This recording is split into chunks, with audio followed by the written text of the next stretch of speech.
My name is Jana Büttner. I'm a figurative sculptor focusing on sculpting from life, the human figure.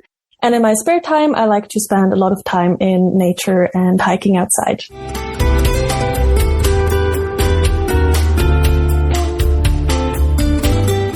I'm Chris Stafford, and you're listening to Art, the podcast where we get to know women from around the world of visual arts.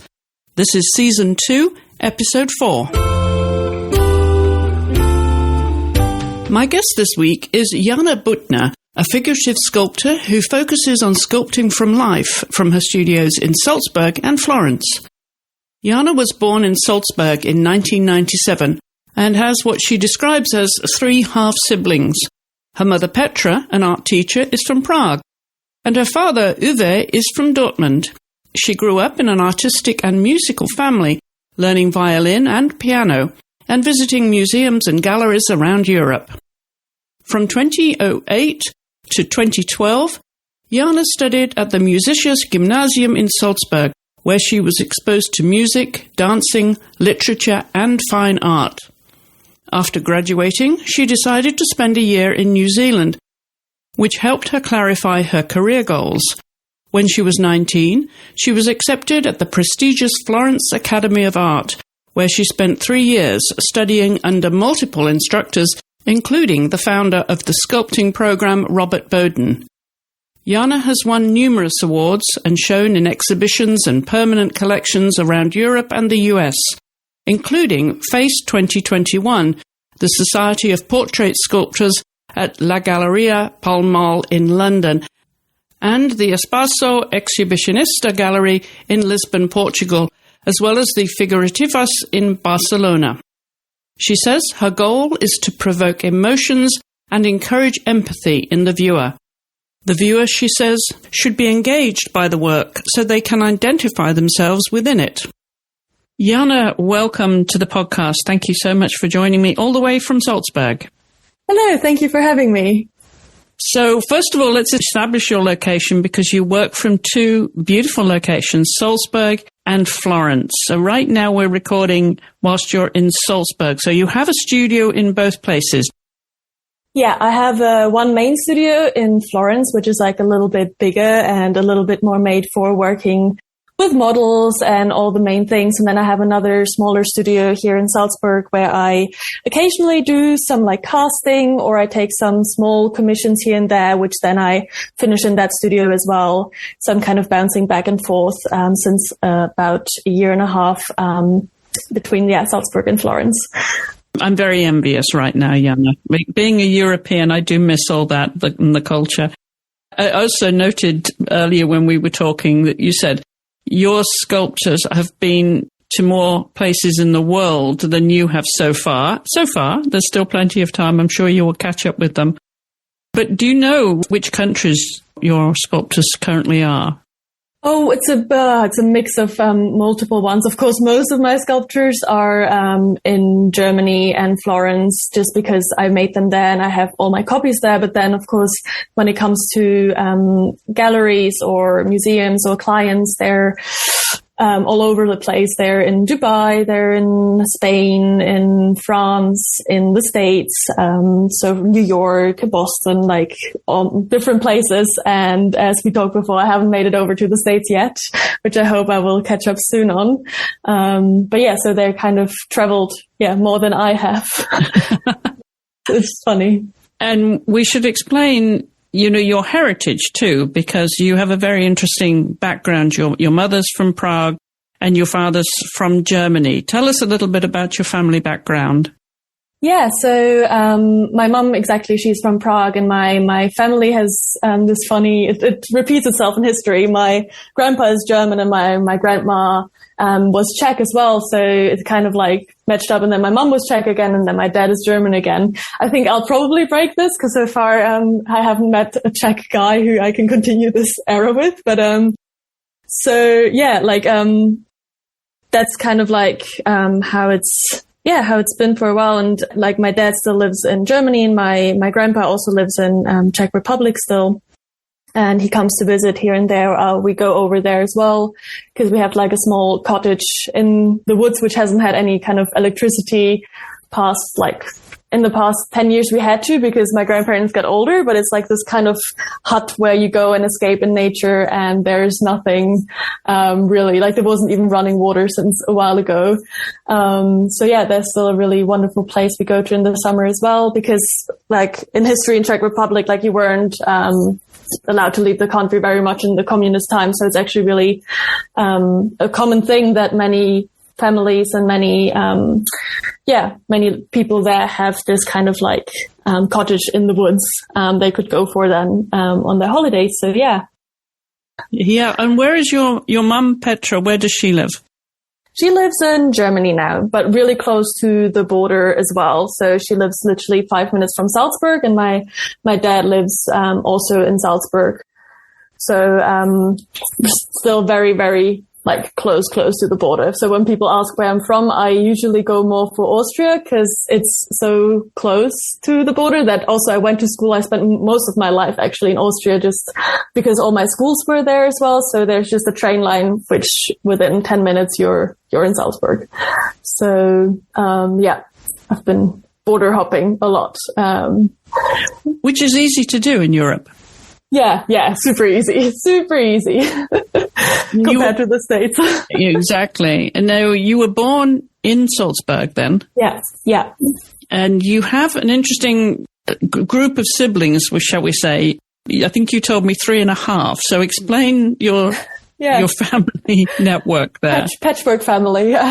So my dad, on my dad's side, he already was married before he met my mum. And so he already had 3 children from the previous marriage. But unfortunately, we never really grew up together because they are more northern of Germany and they were quite far away. So I was more raised as an only child just because of the distance, and we saw each other for Christmas and all kinds of holidays, but it's not been like this daily exchange of having siblings around. And they're quite a bit older than me. There's kind of like a 10-year gap on the max. But now they're actually moving. 2 of them are one has already moved closer to where in Salzburg we live now with her daughter now. So I have actually 2 nieces now too, from my brother's side and from my half brother, half sister side.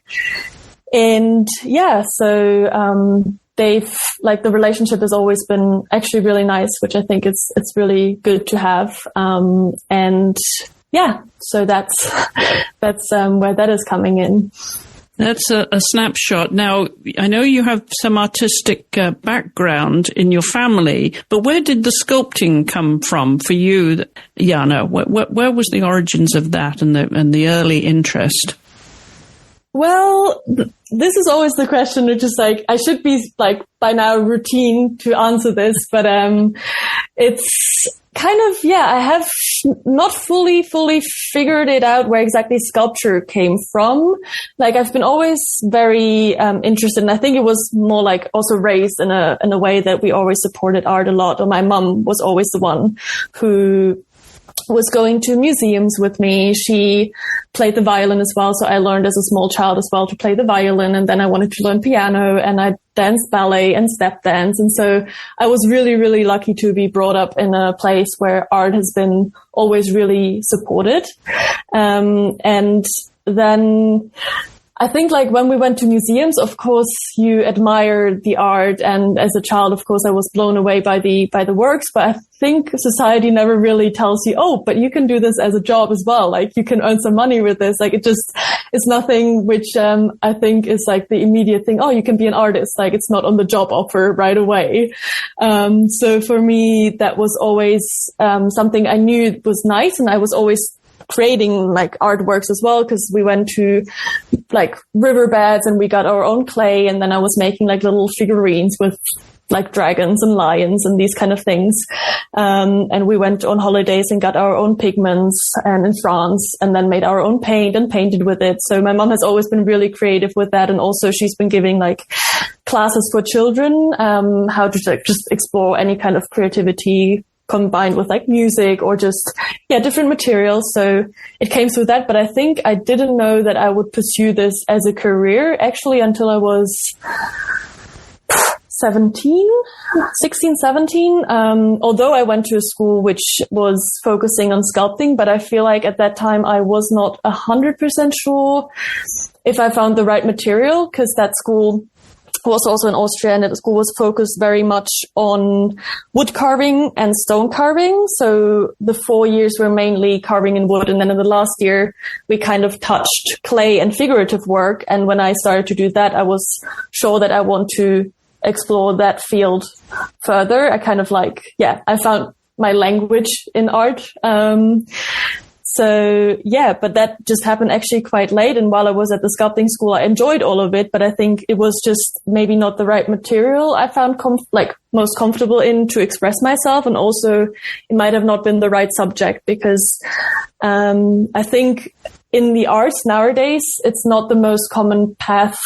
Well, it's getting, I think, more popular again, but it's not the most common path that you go into figurative realism from the beginning. All the art universities are a little bit more modern, I would say. Until I found that, I think it wasn't really clear for me that I will turn out to be a sculptor. But for me, the 3 dimensions always were kind of the thing where I was like, okay, this really captures, it has a different way of, filling the room, which of course 3-dimensional work has automatically. And I also like drawing and painting, but I've never done it in a classical professional way. But of course, when I went to an art school, we touched on that too. But I've always felt like there's a different presence with sculpture, and has a different way to capture the viewer than painting for me. Although I have to say, in museums, I was mainly drawn to paintings, which is kind of counter-arguing what I said, but it's funny. For me to create, it was always clear it's going to be sculpture. There was never a question to that. But then when I went to museums, of course, there's usually more paintings, and sculptures I kind of noticed maybe actually a little bit later than paintings, but I don't really have an explanation why that was. But yeah, I hope I answered your question there. I'm wondering, though, because there's so much influence in Europe when it comes to art of any form, who you were admiring then when you were a child and you were being taken? Was it your mother that would take you around the galleries and museums? Yeah, absolutely. My dad is also interested in it. He was coming with us as well, but he wouldn't be the creative one. He was always saying, I can't even draw a stick figure. But who I was... I really enjoyed Monet and Manet and a lot of impressionists and expressionists as well. I was more captured to, I think, more the emotions in the artworks than, of course, I think that's the main thing what it has with art, than maybe the technique. There is amazing paintings in the Renaissance as well, and beforehand. And of course, I started to I appreciated them from the beginning, and then you start appreciating them even more when you can put them in context of the time and how revolutionary these paintings were. But for me, I felt more drawn to something I could emotionally connect with than maybe because for some periods of time you need to have certain amount of history knowledge or even mythological knowledge to understand an artwork or to make it even more impactful. But I feel like with certain painters, also Van Gogh and the painters out of that century, there doesn't have to be that knowledge, which as a child I didn't have, to understand the artwork on an emotional level. I hope that makes sense. It's interesting you mentioned the mythological background too, because I'm sure that is helpful when it comes to sculpturing. Oh yeah, absolutely. Suddenly, when you see now I'm blanking on all the names, but when you see a lot of sculptures from even the Renaissance or even the Rape of the Sabine, Sir David, all these kind of sculptures, there's a story behind it, and then I think that adds to the work as well. I'm gonna pick out the most famous one, the David. When you know what he was going into to beat Goliath, you know the whole background, so you can see much more and you can have a bigger interpretation into his gaze and anticipation. So I think with time and with learning about those stories, it just added to the artworks when you view them. But yeah, and then there is Rodin and Camille Claudel, where there is potentially sometimes some stories, but most of the time I really love their works because it's also, again, on a very purely emotional connection. It's, for me at least, when I view them, there is something really human about it, and the struggle of humanity. And of course, there is some stories as well around it, but it just shows, even if you wouldn't know the story, I feel like there is so much emotion captured in it. So I feel really drawn. I felt also, as a child, really drawn to these kind of works. Were there any female sculptors out there that you were admiring? I mean, you think of those that are past, of course, like Camille Claudel. I'm sure you've seen that movie. Yeah, exactly. Yeah. But in terms of the modern day sculptors, were there any women whose work you were admiring and aspiring to follow? I feel like, for me, I'm still quite young, and in my generation, kind of Instagram was starting to become a thing. Although I have been a little bit late to that game, I feel like, for my generation even. So when I came to the Academy, it was like the first time that I actually kind of got an Instagram account to see who's all out there, on that kind of like figurative, world. And then, of course, names, of sculptors and painters like sculptors Maudie Brady, who's an Australian sculptor who's still an instructor at the Florence Academy of Art as well. And then there was a lot of female painters coming up, and more the more you kind of open into the more you tap into Instagram and the art field. Because I feel like for figurative sculptures, even if you go to exhibitions and museums, what I said before a little bit nowadays, like, it is a bit of a niche, and it is not the most common thing that you stumble into a museum and there's going to be a lot of figurative female sculptors in there. So actually I kind of got to know those sculptors much later, when I actually started or wanted to start my own sculpting career. I got introduced to those, but beforehand I didn't really have a big knowledge of like contemporary figurative sculptors, female figurative sculptors. So yeah, that kind of happened when I started studying at the Academy. Well, let's go back to Austria for a moment, if I may, Jana. And as a child growing up there, what was that like for you? What sort of interests did you have in childhood? It was very, very nice. I was born in Salzburg, and then I stayed there for 3 years. My family then moved right across the border to Germany. So then, but that doesn't really make a big difference, because, as I said before, it was so close. It was really nice. It was a very, I think, safe childhood. Like, I grew up on a small village, close to Salzburg, and not in a big city or anything. So there was a lot of nature around. We have a lot of mountains, like we're really close to the Alps. We have a lot of lakes. So it was a very calm upbringing, I think. And then, of course, I had these wonderful opportunities to kind of explore my creativity in all kinds of things. Like, as I mentioned at the beginning a little bit, I had a lot of what you call hobbies, going and like different kinds of dancing, playing violin, playing the piano. On one hand, like, it was really, really, nice and calm. On the other hand, it's when you grow up on a small village and you are not born and your family is not from there, I think it can be sometimes a little bit interesting how people who have been born and raised there will start kind of looking at you as the foreigner, which was sometimes then a little bit tough, because of all the traditions around Bavaria, especially when you like look, there's a lot of orchestras where they play like the trumpet, and it's like very folks music. And then of course I was the one who's playing the violin and the piano, who might have not fit in perfectly into that framework. So on that part, it was a little bit interesting as a child, and actually now as an adult as well, looking at that and being surprised how people even react towards just people who haven't been born and raised exactly in the same spot and stayed there, which I think is a little bit of a shame. But of course, I also had wonderful friends and wonderful people around me.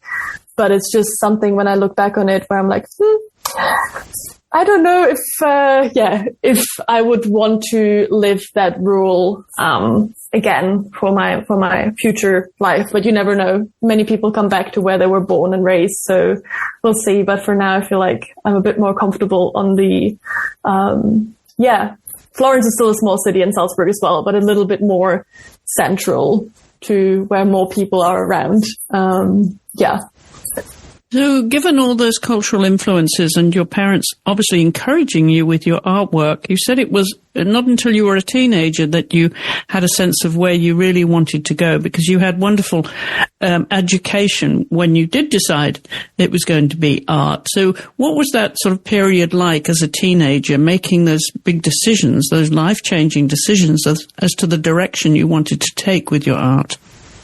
Well, I was always kind of embraced into art school. Like I was like, going to art schools, and then I went first to a gymnasium, which was also focusing on arts. So that was more into the general arts of dancing, music, theater, literature, and then fine art.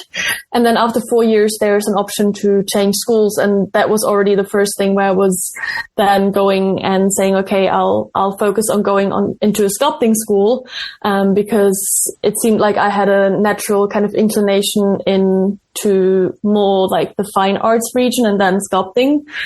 Sculpting surrounding. But of course, I was 14 at that time.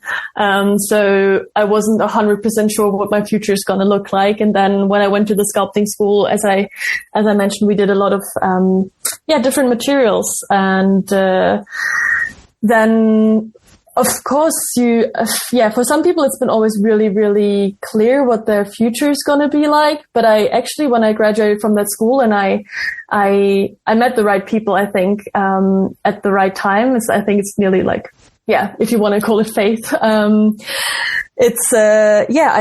done an internship with another sculptor, Audal de Joana, and he kind of opened up the figurative world for me. And he used to be an instructor at the academy as well. So he kind of was like, oh, there's the Florence Academy of Art, which you might be interested into enrolling, because I can see you really are kind of enjoying and always now doing realistic portraits mainly at that time.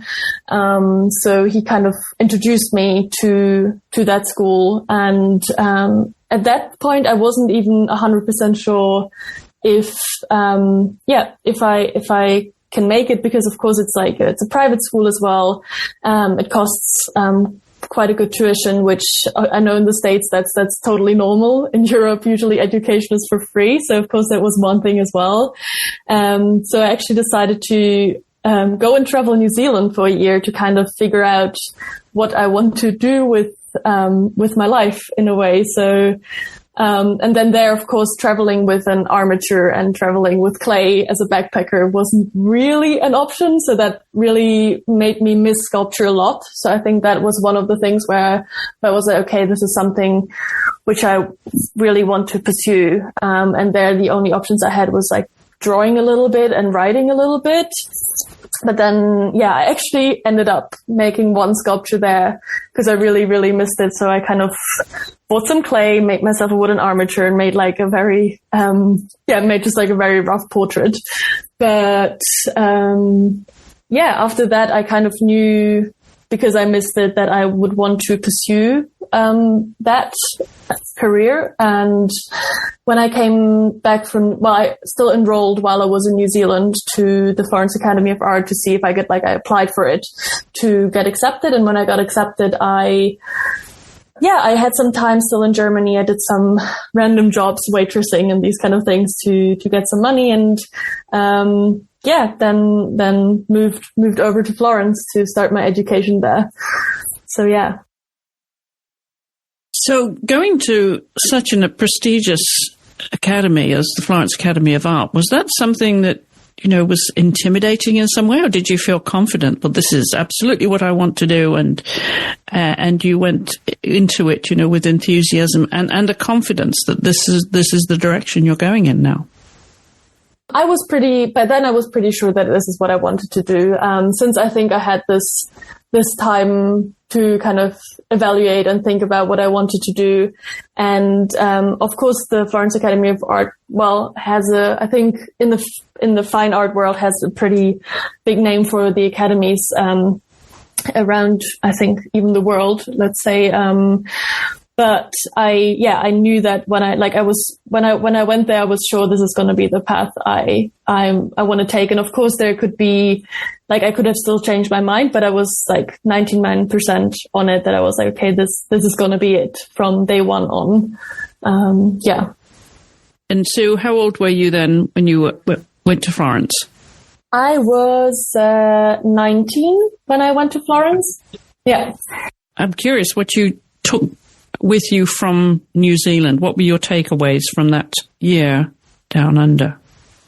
I think mainly my takeaways might have not been super artistic. They might have been more into being independent and because I was traveling by myself. And also how to maybe, connect with other people or meet new people and kind of even going a little bit outside of my comfort zone occasionally. And, I think it made me stand a little bit more on my own feet. Because of course, when you travel by yourself, I still I loved that time I was there. And I think I had my highest, really high ups and really high downs as well, low downs. High downs would have been interesting. I think I had a lot of roller coaster times, but I wouldn't miss it. I wouldn't miss a second of it. And I think that really made me, appreciate life and also just see that everything is gonna be okay and that that I can make it in a way by myself, and just probably gave me a little bit of self-confidence as well to kind of, even if the times are sometimes meh, it will be fine. I think that's mainly what I took out of it. And then of course there's been a lot of input on what I saw. The nature over there is just absolutely mind-blowing. It's really, really beautiful. And, so I think that's that.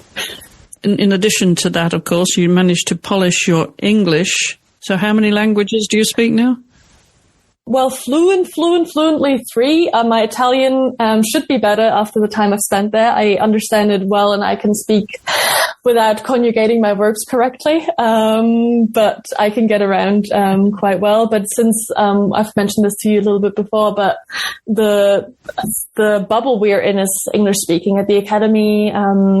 Everybody speaks English, and then even when you're instructing in English, and then my Italian picked up after I graduated, and then I needed to kind of talk with potential clients, or I needed to go to the foundry to get my bronzes done, and there is just a different generation who works there who doesn't speak really English, so I needed to then pick up on my Italian, so fluently, Czech, German, and English, and then Italian, but that still can be improved. Oh, there's plenty of time. And you mentioned at that school you influenced by Eduardo Juana Górez, and I'm sure were other teachers there. Talk a little bit about those early influences from the teachers that you had.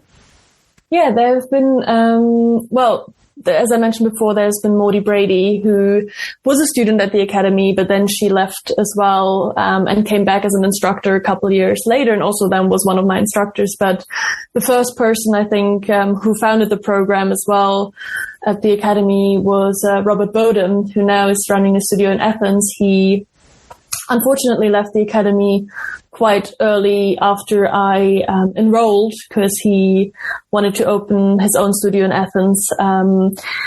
But he was like just a really, like inspiring person to me, and also very good and gentle director. Like, he was a really great teacher, and then he was also just a really great human to go to if there's anything you're struggling with, but struggling with your sculpture, even if there's some doubts on the arts and these kind of things. So he was always very, very, had an open ear, so you could always knock at his studio and come and have a chat. So that was really nice. And then artwork-wise, at the academy, it's very, they focus a lot on just learning a technique. So for me then, I think that's something very beneficial as well, to really get the technique, and then afterwards you can explore whatever you want. So you have the skill and the craft to make art afterwards, because for me, there's a difference between learning the craft and then actually making art. At the academy, it was mainly working the craft. So I've always felt more inspired from the people who then actually were making in my head art with it. So something which had a message as well. And that was mainly then influenced from outside of the academy, from people who already graduated or who've been having an artistic career by themselves. So what kind of styles then were inspiring you? Still very figurative, but so there has been from painters, there have been Colin Barry, who is still a figurative painter, but she really puts a lot of, for me, meaningful messages. She's putting a lot of the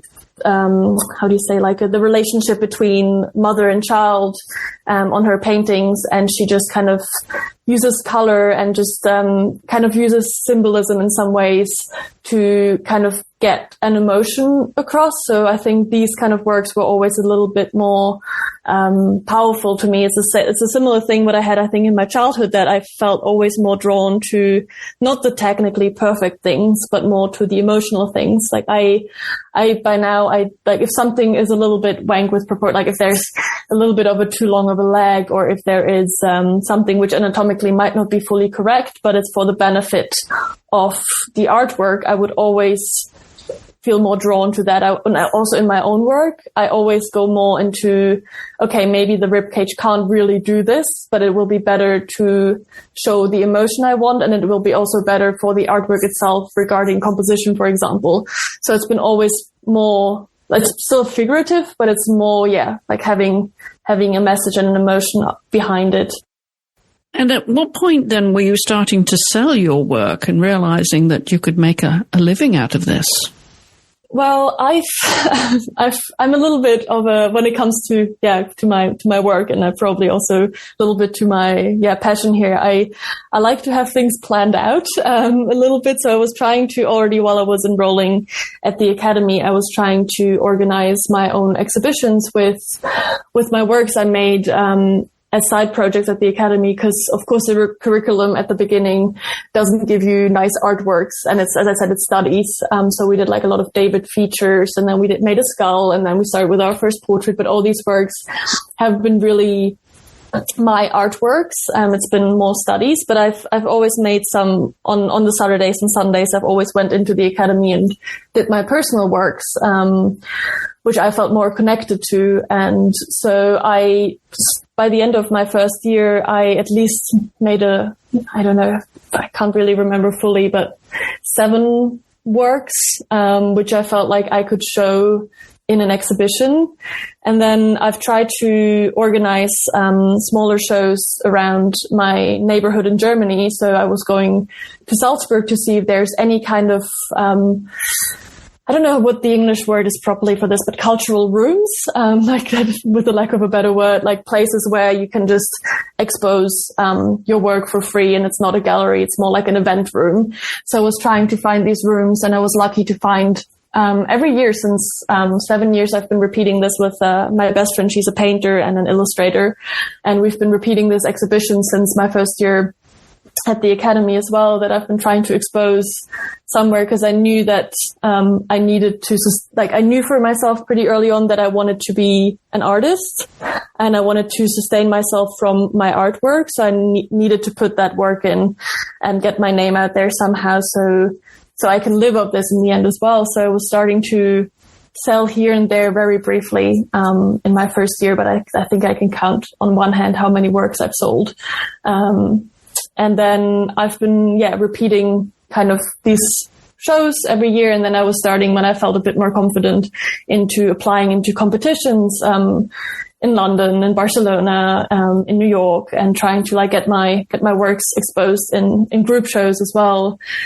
And so, then it has slowly been picking up here and there, but of course it takes time. It takes time, and it takes people who are interested in these kind of works. And of course, I also realized a big change of when I graduated from the academy, that I could really do fully committed the works. I suddenly had more or less the skill set to do exactly what I wanted to do with full figures, because at the beginning I was really interested in portraiture, and I think I still love portraiture. It's something where you can explore a lot of emotions and show a lot of emotions. But I also think that when I was in my first year, that was a field where I felt most comfortable in, because I didn't really know how to sculpt a figure yet properly. So after I kind of started to learn how to sculpt the figure, I kind of immediately swapped into figure. I was, that for me right now, that's a much more broad field where I can explore much more emotions than only with a portrait. So how much of your time then would be spent not sculpting? Your artistic time, is it on paper, on canvas? Do you sketch? Do you do a lot of figurative work in that sense? Does that help you with the sculpting? Most of the time I'm sculpting. I do also, when I sketch, I do sketches in plastiline or in clay. My life is based in my studio, more or less. And when I can't sculpt, I do sketch here and there. But I still feel like I can understand a composition the best when I have it 3-dimensional in front of me. So it works all 360. And when I sketch, I'm not really confident in my sketching. I think I could also still learn a lot how to make anatomically nice sketches and these kind of things, which they maybe don't have to be, but I feel like I still have this little voice and that's maybe something from the academy still, where it's like everything has to be perfect when you do it, and it doesn't have to be, but there's still this small thing where I'm okay, I can just freely sketch maybe, but I just feel a little bit still not 100% confident with my pure sketching. But I actually, when I'm not in the studio, when I have holidays, I try to watercolor. It's a very amateur watercoloring, and I'm planning to take a workshop at some point as well. But this is something I kind of, if I can't have clay, I will try to watercolor a little bit. How many commissions then would you now get, Jana? I mean, in terms of a period of a year. Yeah. What does that look like for you in terms of the commissioned versus the non-commissioned work that you're putting in shows? Yeah, there is mainly no commission works, since I feel actually quite lucky in that way that I can sustain myself with my personal work mainly. This year I've done one commission, but I'm also just quite picky potentially when it comes to commissions. Of course, there is perfect commissions where somebody says, I want a female figure and you're free to go. And then I'd be the first person who jumps on a commission like this. But I think that's quite rare. And I just realized with the commission I've commissions I've made, they've been nice and it's been a nice experience, but also it's something where I feel like it's not really me. It's not really my idea. It's not really what I would like to express. And of course, it always depends on the framework of the commission. Like, as I said, like some people are like super, super free and they tell you we want roughly this and then you can put your own imagination into it. But I felt like I never really had that exact commission where I was like, okay, this is something where I can still explore my creative freedom in it. So I've been, and as I said, with the commissions I've had, I've made them, but I could realize while making them that it's some kind of pressure coming, and I didn't enjoy it as much as doing my own work. And of course, I have quite high expectations to myself when I make my work. But then when there's somebody outside and you're not sure how they're going to like it. And it just puts some kind of pressure on me, which I never really enjoyed. So I've been kind of stepping out of commission or trying to avoid commissions as much as I can, depending, of course, on the commission. But yeah. So mainly my personal works have been made this year. So what are the origins of your personal work then? And do you know where they're going to go when you start them? No, they don't really have they don't have a destiny where they're going to be exposed or where they're going to go. They more have, like, I have my ground idea and I know how, it should end more or less. Like, of course, there is always a bit of a, wiggle room how it actually ends in the end. But, usually I kind of know what I want to express or what I want to show. That's also why I make those pre-studies and, just see what the composition is like. Because when I go into a project, some people are super free and just go and they say, okay, we'll see what comes out of it. But for me, I kind of need this idea I want to explore to actually get me started on something, because in the end, I need to have a bit of a plan how I want to express this, mainly emotions or situations. So they always are a little bit more planned than very like spontaneous, since it's also really big projects. Like in the end, with sculpture, I think it might also be part why I might not take that many commissions. Like back in the days, of course, the sculptures were even bigger than what I'm doing now, no doubt, and took much, much longer. But if I work on a sculpture, which is life size, it's going to take me up to, like 10 weeks, like 2 months, 3 months, sometimes, depending how much things are coming in between, how many other things are there to handle. And so that's actually quite it's not super, super long, but it's quite long compared to maybe, a smaller painting or something, or, so it's like a lot of time spent on one project. So I need to kind of see, okay, where is this going? And since I'm working with live models as well, I kind of need to know a little bit, what I want to do with it, since then I have a model posing for me, daily. So yeah. That's a huge project and not inexpensive either. But you said you have, the wherewithal to do this without having to take commissions for a livelihood. So how does that work in terms of your business model? So, of course, it's like an investment to just start your own projects. And every time I'm hoping that somebody will buy it and see something in it and wants to have the sculpture around. So it's a little bit of a risk, which I have to knock on wood has worked out so far, more or less. But also I'm occasionally teaching courses, which gives me a little bit of an income. I'm mainly I'm kind of doing them 2 or 3 times a year, depending on the year. And on the, opportunities. Sometimes I teach those courses, at the studio in Florence, which I'm sharing with 2 other sculptors. So we teach the workshops there in pairs of 2 sometimes. And then occasionally I get an offer to teach a workshop abroad from another fine art, academy. So going to Amsterdam, I was supposed to go to Russia, but that, obviously didn't work out then. But so yeah, there's occasional courses which give me a little bit of a, also nice break from a very, very long routine. Like I really try to stick to my routines. And it's nice to meet new people. Actually, it's also very inspiring to see how people learn and how you can still learn from them as well. And I think rephrasing something kind of makes you understand as well what you might want to change or apply in your own work again. And it just kind of is a fresh breath teaching those courses. So that's been also, of course, business-wise helping out. But yeah, I'm trying to mainly, sell my work and going into exhibitions and trying to get them out there as much as possible, like get them seen. I know you've got quite the list on your website, but pick out some of those, what you would consider your highlights. Oh, and my highlights. There's one in a permanent collection in a museum in Barcelona, which I think is one of my highlights, to be able to be shown in a museum.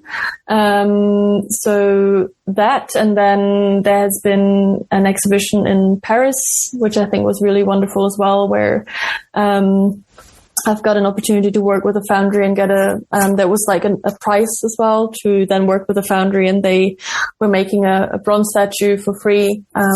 So that was really great. And then I'm having a solo exhibition coming up in Lisbon, in January as well. And yeah, another gallery, of course, like then in Florence. And so it's in Europe a little bit all around exhibition wise. In London, there's an exhibition I'm applying to nearly every year. It's called the Face exhibition, which is mainly on like small figures in portraiture. So yeah. And then, as I said, trying to, put my own shows together, then in Salzburg mainly, and in Munich. And so how long a day would you spend then in the studio sculpting? Depending on if I have time to only sculpt, or if I have to go to the foundry, for example. I think my usual working days are up to 10 hours, and then I will work usually until Sunday. Sunday, I'm trying to keep my day open and off fully. Unfortunately, at the moment, it doesn't fully work out because it's before Christmas. And then also Sunday is ending up to be my computer day, unfortunately, but I kind of want to change that again. But yeah, usually in the studio, 10 to 11 hours a day from Monday till Saturday. And then whatever is coming up. So there's either, like, I usually have every morning my model session, which I'm trying to keep in no matter what.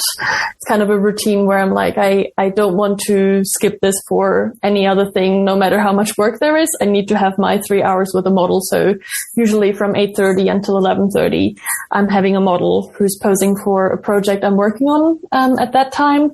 And then in the afternoons, I would love to just be able to continue on that project and sculpting. But reality is I will have to go and usually either cast something, so make a copy of a work I've already done, so I can send it to either a gallery or a client, or I have to go to the foundry to work on the waxes to make it into bronze, or I will, patinate things, so like put a color on the sculptures.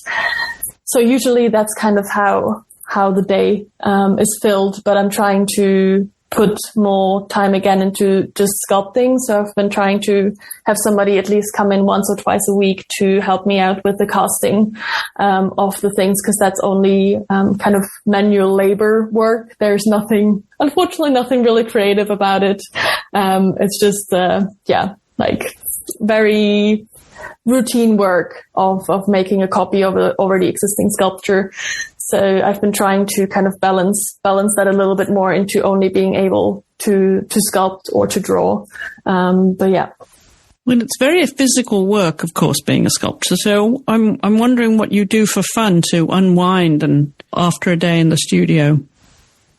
well, I would love to do that even more. But I've tried to go climbing, or at least bouldering, because in Florence there's not a lot of higher mountains, although the Italians would say the Tuscany hills are high enough.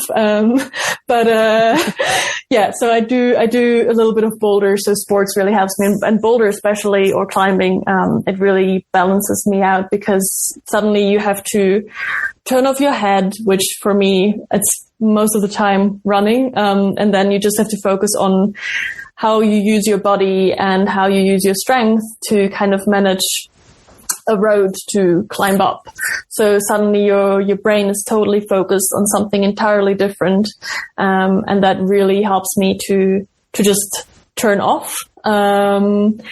And I think any kind of sports, although usually boulder, or I'm biking from my studio back home, but that's just like on a routine, but I'm trying to, boulder mainly. And then if I'm not in Florence, I try to go outside and hike, in the mountains when I'm back in Salzburg, to just kind of go out in nature and, just have like peaceful or surrounding. And I would love to make time for it more than it's happening right now. But I also feel like at the beginning, when you're starting to be independent and try to run a business for yourself, it will need some of those, long days and long hours. But I think with time you will learn and kind of figure out how to, match everything, like match work-life balance well. Exactly. Very important. Yeah. I wonder what life goals you have at this point then, in terms of other museums and galleries that you would love to be shown in. Of course, there's a lot of museums I would love to be shown in, but for now I'm kind of happy where I am, and I just hope that this will continue to grow as it is, that I will be able to, be shown more in Paris, or even more in New York, or be able to work in a gallery in New York. Although I'm realizing that shipping over there is, for a sculptor, a very expensive thing to do. So I really just want to be able to continue working as much as I do, and maybe give away some work actually with the casting part at some point fully, to just be able to focus on creating. Of course, there is my general goal is to more have works in public spaces. Of course, like it's nice to have works in, like it's amazing to have works in galleries, no question, and and also in museums. But I feel like still one thing which like is more what I would prefer is to really have something in an open space where everybody can see it. Since still for galleries, maybe not, you don't have to pay for entering, but for museums, usually you do have to pay some kind of entrance, so it's not visible for anybody and everybody. So, and when something is in the public space, of course, maybe there's a much bigger criticism because suddenly the whole society can see it. But I still think it's very interesting to be able to reach everyone, no matter if they can pay to enter a museum or a gallery. So that is something I would love to explore more, to have things more out in public. But I hope that comes with time, and I'm looking for different opportunities to be able to do that. What do you like to hear people say about your work? What's the biggest compliment and the greatest satisfaction? Oh, I think for me, if they feel something, if they say it moved me, or it made me think of something. It reminds me of something in their life potentially. I think that's one of the biggest compliments. 'Cause I feel like, and that's absolutely normal as well, because I come from a very academic background, but when people say, "Oh, this is beautifully sculpted," I absolutely admire it as a compliment, no doubt. Like any compliment, I'm really happy about. But I feel like I feel more. I feel like my work is more seen if somebody can feel something, because that's my end goal with my work, to show an emotion or show a circumstance in life. So I feel seen when somebody says something in that frame, around that frame, that they can feel an emotion with it. Well, here we are, 2024, a year ahead of us. What are you most looking forward to at this point, Jana? I think to starting my next project and to the solo show, which is coming up. And then I'm really curious what's going to happen in this year, what's going to come next. There is a couple things lined up, which I'm excited, but I actually would love to make a trip to New York. It's been on my list for a while, and I think 2024 should be the time I'll go over there and visit. But yeah, I think just like the projects which are coming up, really exciting for me to start working on. Well, the future is bright for sure. It's wonderful to watch your work, and I hope we see more of it over here in the States. But it's lovely to meet you. Thank you so much for taking the time to come on the podcast. Yeah, thank you so much for having me. It was really, really wonderful. If you scroll down the show notes that accompany this episode, you can find a link to Jana's website with some beautiful examples of her work. I highly recommend you stop by and take a look around her website. And you can also follow her on Instagram. We'll have a link to that too. And don't forget, whilst you're on Instagram, do give us a follow at The Art Podcast. That's The Art with 2 A's. We would love to hear from you then. If you would like to leave a comment or question, maybe a suggestion for guests, and you can also message us there, of course, as well as leave your comments. And also, you can reach us by email at hollowellstudios@gmail.com. And if you listen to us on Apple Podcasts, then please do take a moment to leave us a 5-star rating and a review, because that helps others find the show. And a reminder that this show is weekly, and it drops every Tuesday morning at 5:30 a.m. Eastern. So if you subscribe, you'll get an automatic download when you open your podcast app. Coming up on the show, we're going to be hearing from the German illustrator Julia Bankert and the British TV and film makeup artist Kerry September. I'll be back next week, so I do hope you'll join me then.